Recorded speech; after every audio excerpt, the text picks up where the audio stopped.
ආයුබෝවන් dear Dhamma friends.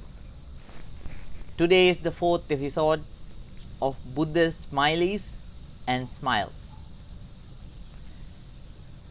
Today we are going to talk about the value of staying at our father's original home. It is not talking about a material home. Let's see what it is talking about. Here we are going to start.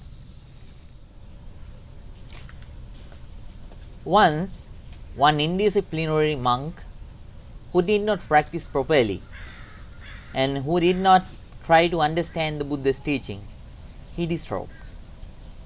Then the other monks who were staying with him at the very same temple, they were talking about this indisciplinary, non-practicing monk and his time at the temple.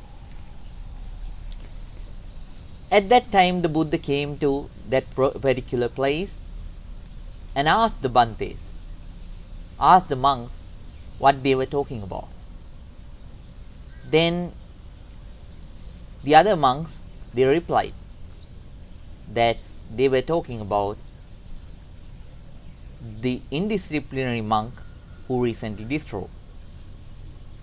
At that time, the Buddha said, if he stayed at the original home of his father, this wouldn't have happened to him. Then all the monks asked, O Buddha, what is the original, real home of the father? Then Buddha told them, explained them this beautiful simile. Once there was a hawk and a quail. While the quail was flying in the sky freely, this hawk caught him. When the hawk caught the quail started crying. While crying, it said that, oh, this should happen to me because I didn't stay at my father's place, at my father's home. That's why this happened to me.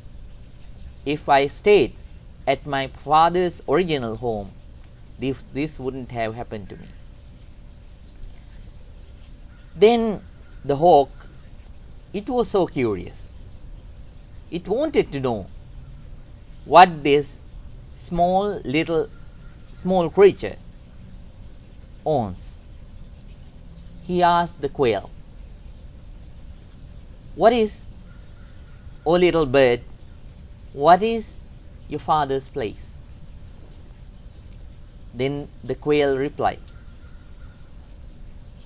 my father's place is a plowed land where clumps of soil has turned upward. That is the original place of my father. Then the hawk laughed sarcastically. It was a very funny answer. It said, now I release you. Then go to your father's home and see how you can save yourself from my grip. Then this quail flied right away. It flied right away to a newly plowed paddy field. Then after that, it found a place where the clumps of soil have turned upward by the farmers. Then it hid inside and cried loudly, shouted loudly at the hawk, "Oh, you hawk, now if you can, come and get me." The hawk was furious. With its all strength, with its all might, it started flying towards the quail. The quail went all the way inside the clumps of soil. The hawk, it couldn't control its speed. It slipped and its heart got accidentally hit with the clumps of soil and it died on the spot. Then Buddha turned towards the monks on the gathering. The Buddha said, "Dear monks, all of you own a home which belonged to your father. The father here is the Buddha. And the home is the 4 foundations of mindfulness.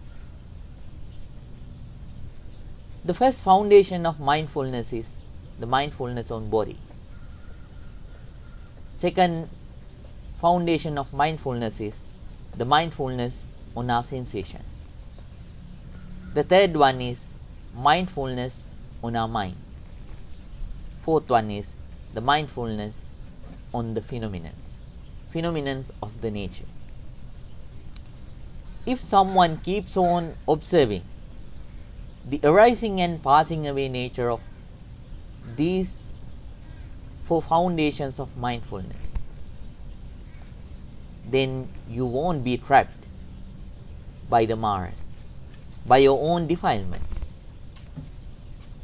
So this is the original home of a monk, of a practitioner of the Buddha's teaching. Throughout our life, we live, if we don't understand the Dhamma, as deluded beings. We are deluded by the outside apparent world. If we don't understand that things are impermanent, things are changing all the time, we become victims of the 8 vicissitudes of life. When we get an advantage, we become so happy. When we lose something, we become very sad. And at the same time, when somebody praises us, we become so happy. When somebody scolds us, we become so upset. If someone, if you are famous, then at that time you become so happy. You become so proud. And at the same time, when you are defamed, you feel so down. Then when you are comfortable, again you feel happy. When you are uncomfortable, you feel so down. That is the reality that we face when we are delusional.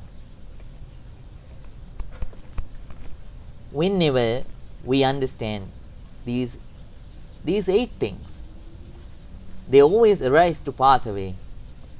What happens is, even though they arise and pass away, whenever they arise, if we know they are impermanent, yes, we feel these feelings. But when we understand they are impermanent, they'll pass away sooner or later. We don't feel so much agitated, so much down, so much upset. So we need to stay with our fathers. We need to stay at our father's home. If we stay at our original home of our father, you will have a peaceful life. So keep on observing the arising and passing away of the body. Keep on observing the arising and passing away of our sensations. Keep on observing the arising and passing away of our thoughts. And keep on observing the phenomena of this nature. That will bring you gradually eternal peace, eternal happiness, eternal comfort. May all of you be able to practice and attain real peace, real happiness, Nibbana. Sadhu, sadhu, sadhu.